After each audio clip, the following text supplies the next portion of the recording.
English Daily, the podcast. Your English journey starts now. Hey, English learners. Welcome back to your podcast, the English Daily Podcast. Yes, we're so happy to have you here today. Today's episode is all about unified communications and virtual meetings. That's right, and we're going to make it really practical for you. Whether you're already working in a global company or preparing for international business English, you'll find something incredibly useful today. We're going to give you 50 sentences that you can shadow practice, and we'll explain all the key phrases in detail. So, let's dive right in. Anna, can you explain what unified communications actually means? I feel like I hear this term all the time in business contexts, but I'm not sure everyone uses it the same way. That's a great question, Jack. Unified communications, or UC, as people often abbreviate it, is basically the integration of different communication tools into a single platform. So think about email, phone calls, video conferencing, instant messaging, all in one place. Oh, I see. So instead of switching between different apps, everything is unified. That makes so much sense in today's fast-paced work environment. Exactly. And the beauty of it is that it reduces friction in how we communicate. You know, when someone sends you an email, but then follows up with a phone call and then a text message, that can be overwhelming. Oh, guilty as charged. I'm definitely that person who sends multiple messages. My team used to joke about it. That's so relatable, Jack. But with unified communications, you can have all those channels connected. You might start with a quick chat message, then escalate to a video call if needed, all within the same system. So how does this relate to reducing friction in decision-making? That's one of the key phrases from our topic today. Great question. The strategy here is that when communication tools are unified, it's much faster to get answers. Instead of waiting for an email reply, you can send a quick instant message. Instead of scheduling a formal meeting for a simple question, you can hop on a quick video call. Oh, that makes perfect sense. It's all about making the communication loop shorter so decisions can happen faster. Exactly. And that's why companies invest in these systems. It's not just about convenience, it's about productivity and speed. I remember when our company switched to a unified communications platform. At first, some people were resistant because they were used to their separate tools. But after a few weeks, everyone loved it. The learning curve was totally worth it. What was the hardest part for you personally, Jack? Honestly, remembering to check all the different channels.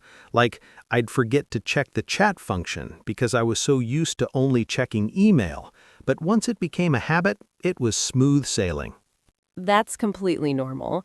Change takes time, but the benefits are definitely worth the initial adjustment period. Now, let's talk about virtual meetings specifically. I think everyone has stories about memorable video call moments, right? Oh, absolutely.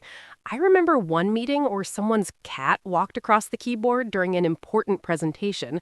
Everyone was trying not to laugh while the presenter remained completely professional. Classic.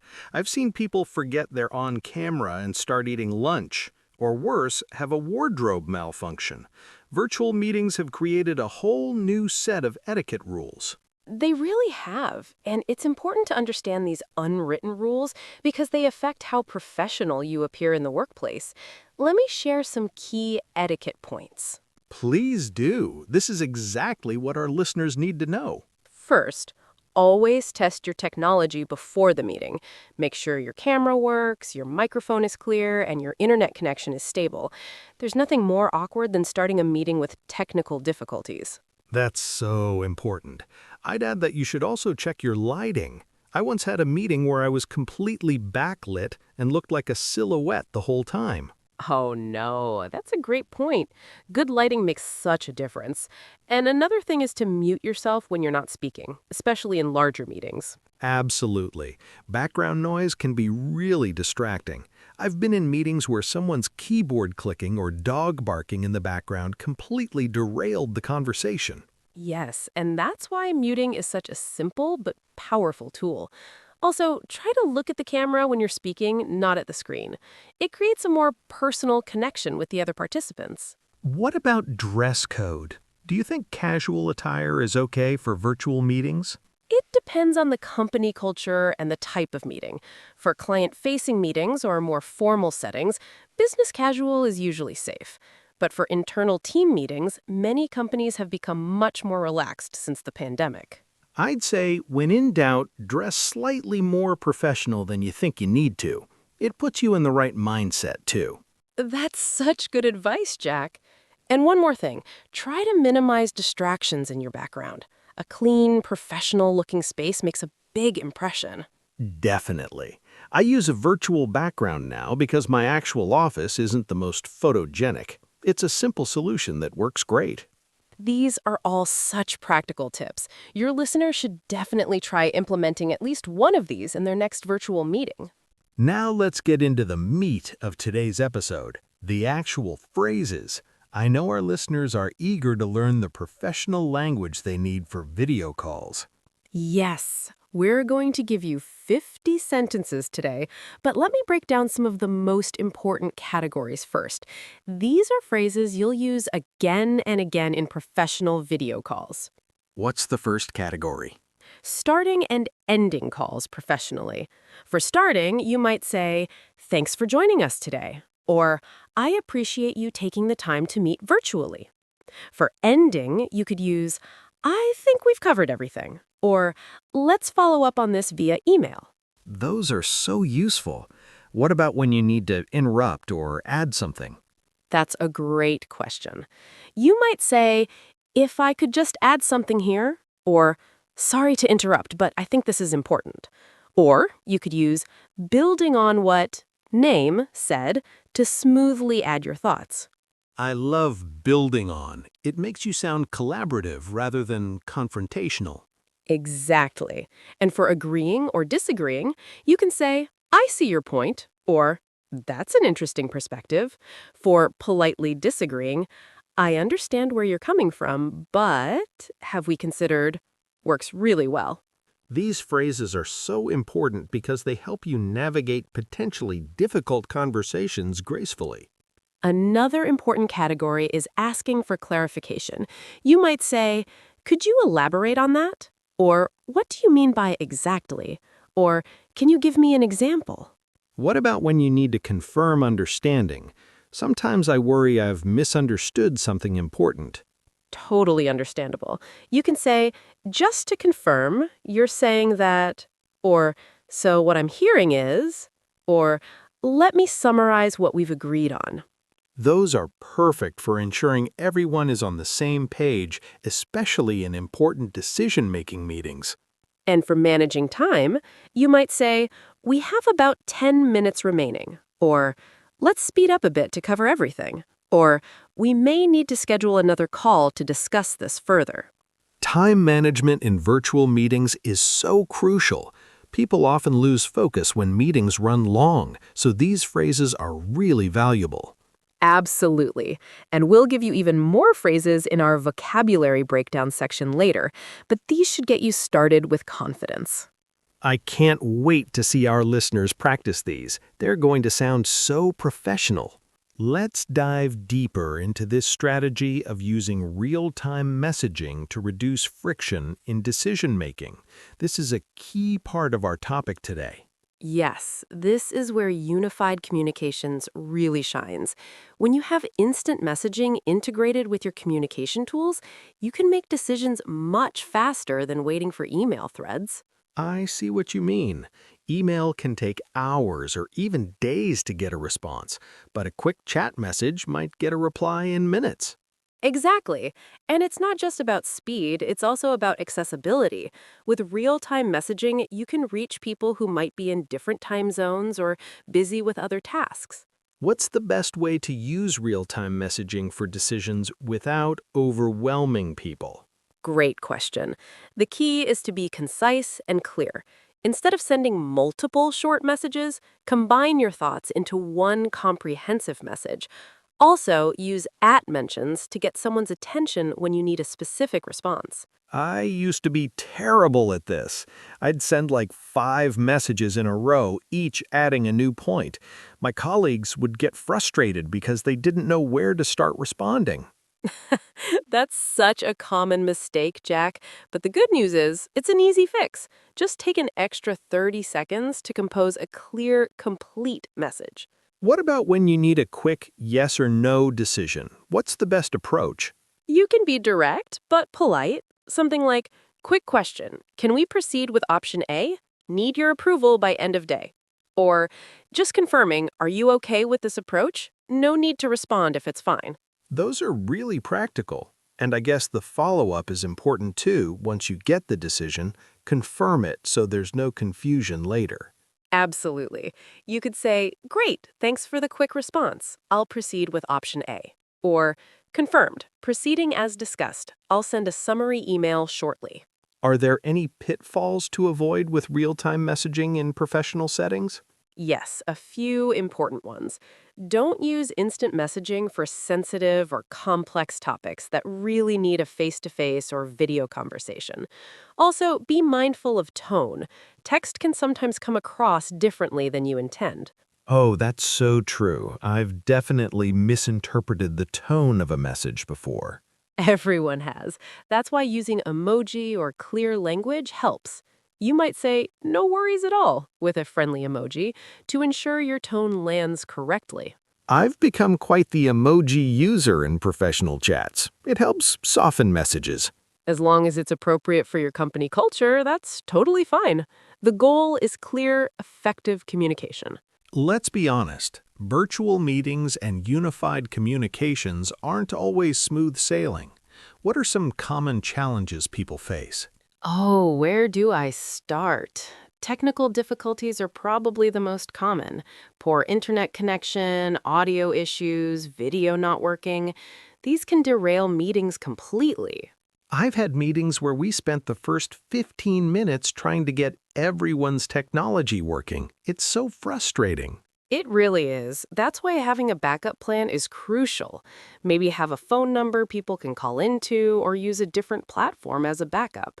What about meeting fatigue? I've heard so much about Zoom fatigue lately. Yes, that's a real phenomenon. Staring at screens all day is exhausting. Some tips to combat it include turning off your camera occasionally, taking breaks between meetings, and having some meetings as phone calls instead of video. That's great advice. I didn't realize how much energy video demands until I started having 8 meetings a day. It's a lot. And another challenge is staying engaged when you're not physically in the same room. It's easier to zone out or multitask during virtual meetings. How can you stay focused and keep others focused too? For yourself, try to minimize distractions. Close other tabs, put your phone on silent, and give the meeting your full attention. For keeping others engaged, use interactive elements like polls, breakout rooms, or asking specific people for their input. Polls are so great for this. They wake everyone up and give you real-time feedback. Exactly. And another challenge is language barriers for non-native speakers. Video calls can be harder to follow than in-person conversations because you lose some visual cues. That's something our listeners should really pay attention to. Speaking clearly, providing written follow-ups, and being patient all help. Absolutely. And finally, there's the challenge of building rapport and trust virtually. It simply isn't as easy as in-person interactions. How do you build connections with colleagues you've never met in person? It takes extra effort. Schedule informal coffee chats, use video when possible so people can see your face, and make time for small talk at the beginning of meetings. Those are such valuable insights, Anna. I think these challenges and solutions will really help our listeners navigate their virtual work lives. I hope so. The more aware we are of these challenges, the better equipped we are to overcome them. Now, let's get into the shadowing practice itself. This is what today's episode is really all about, giving you 50 sentences to practice. Yes, shadowing is one of the most effective techniques for improving your English speaking.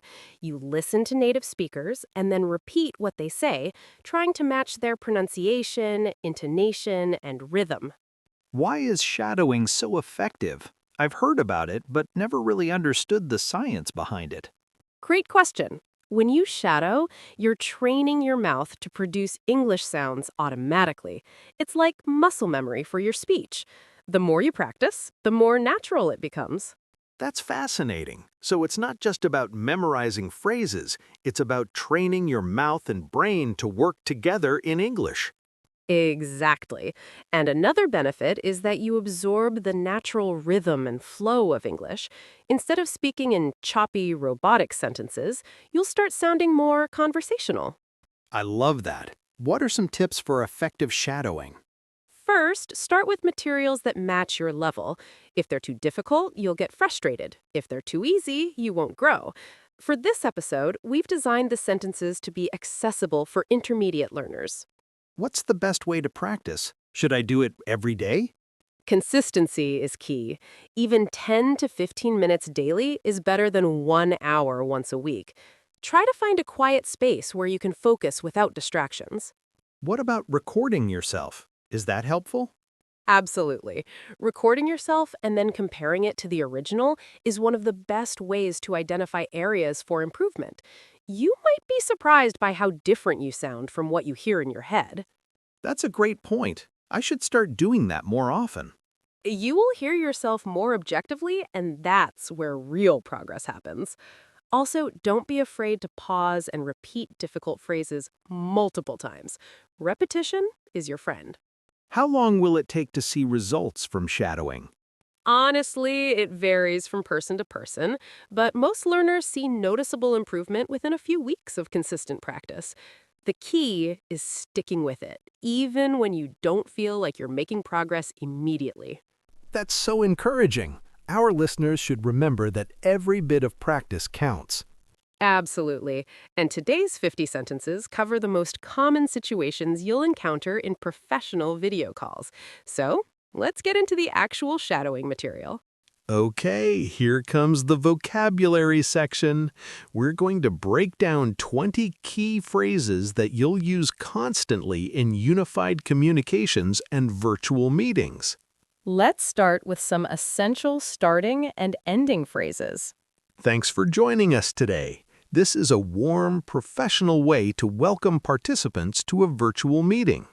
Another one is, I appreciate you taking the time to meet virtually. This shows gratitude and recognition of everyone's busy schedule. What about when you need to end a call professionally? I think we've covered everything on the agenda is a great way to signal you're wrapping up. Or, let's follow up on this via email when action items need documentation. Those are so practical. What about interrupting politely? If I could just add something here, works well. Or, sorry to interrupt, but I think this point is important. These keep the conversation flowing respectfully. And for building on someone's idea? Building on what name said is perfect. Or, that's a great point, and I'd like to expand on it. It shows you're listening actively. What about agreeing or disagreeing? For agreeing, I completely agree with that. Or, that's exactly what I was thinking. For politely disagreeing, I see your point, but have we considered, or that's an interesting perspective, though I might add another viewpoint. How do you ask for clarification? Could you elaborate on that is a classic. Or, what do you mean by exactly? And can you give me an example of what you mean? And confirming understanding? Just to confirm, you're saying that is very clear. Or, so what I'm hearing is, or, let me summarize what we've agreed on so far. What about time management phrases? We have about minutes remaining. Keeps everyone aware. Or, let's speed up a bit to cover everything. Or, we may need to schedule another call to discuss this further. How do you handle technical issues professionally? I'm having some technical difficulties. Can you hear me? Or, let me try reconnecting, or sorry about that, please give me a moment. What about when you need someone's attention in a group chat? At name, could you help with this? Is direct. Or at name, what's your thoughts on this? Using at mentions ensures people see your message. And for making decisions quickly via chat? Quick yes, no. Can we proceed with option A? Or need your approval on this by EOD? And just confirming, are you okay with this approach? What about confirming decisions in writing? Great, thanks for the quick response. I'll proceed with option blank. Or, confirmed, proceeding as discussed. I'll send a follow-up email with next steps. How do you gracefully transition topics in a meeting? Let's move on to the next item on the agenda, is clear. Or, before we wrap, I want to discuss one more thing. Or, switching gears slightly. What about expressing uncertainty? I'm not entirely sure. Let me check on that. Is honest. Or, that's a good question. I'll need to look into it. Or, I'm not the best person to answer that, but someone might know.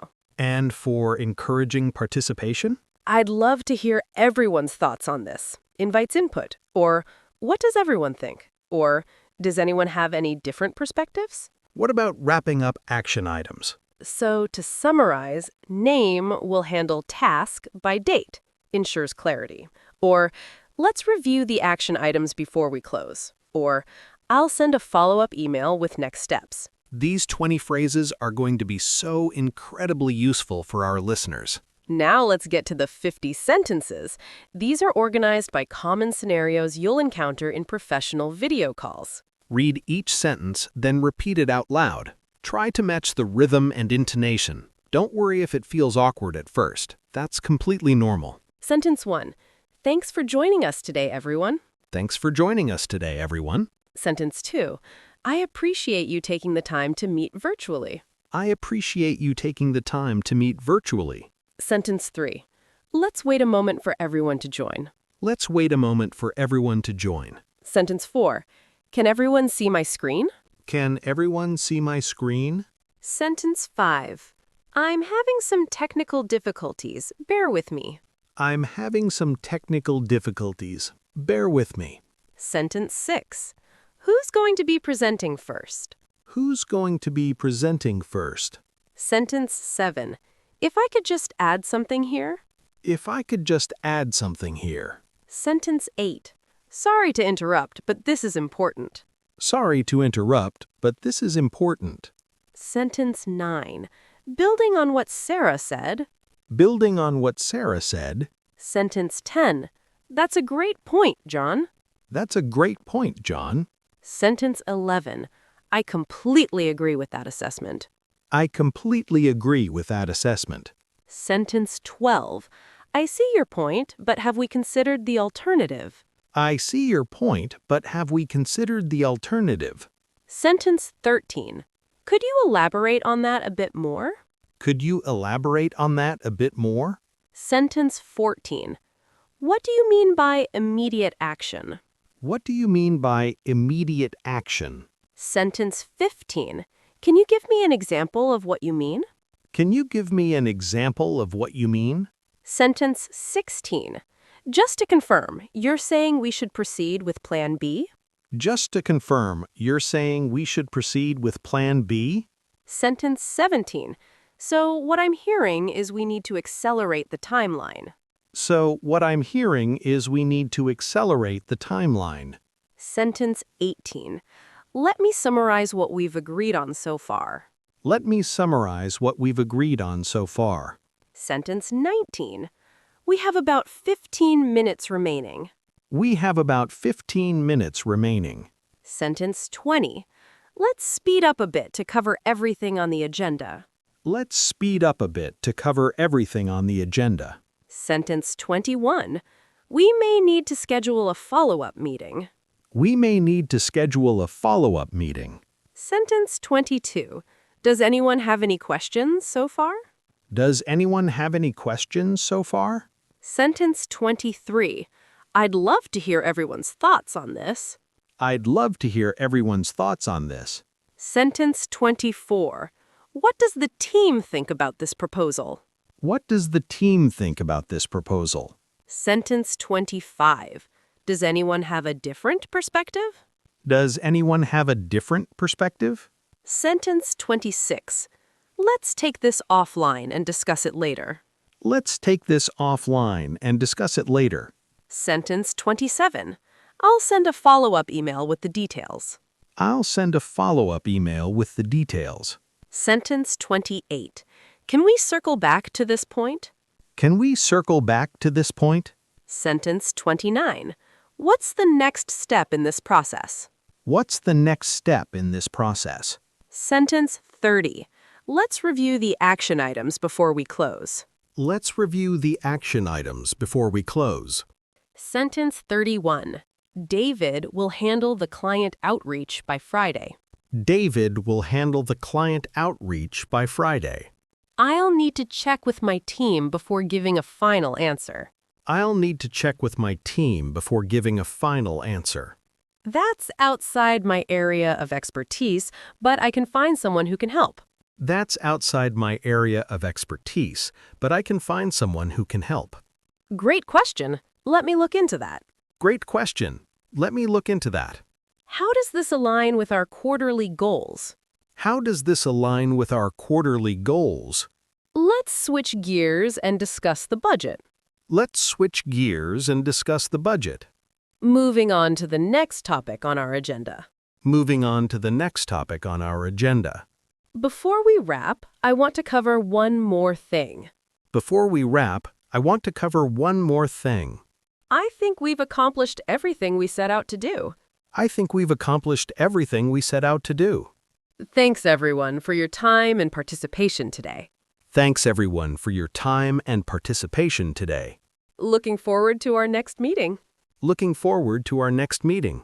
Quick question. Can we proceed with the revised proposal? Quick question. Can we proceed with the revised proposal?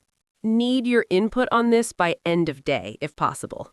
Need your input on this by end of day, if possible. What are the potential risks we should consider? What are the potential risks we should consider? I think we should table this discussion for now. I think we should table this discussion for now. Let's prioritize this and tackle it first. Let's prioritize this and tackle it first. We need to find a middle ground on this issue. We need to find a middle ground on this issue. I appreciate your patience while we work through this. I appreciate your patience while we work through this. This is exactly the kind of productive discussion we needed. This is exactly the kind of productive discussion we needed. Let's schedule a quick sync to follow up on this.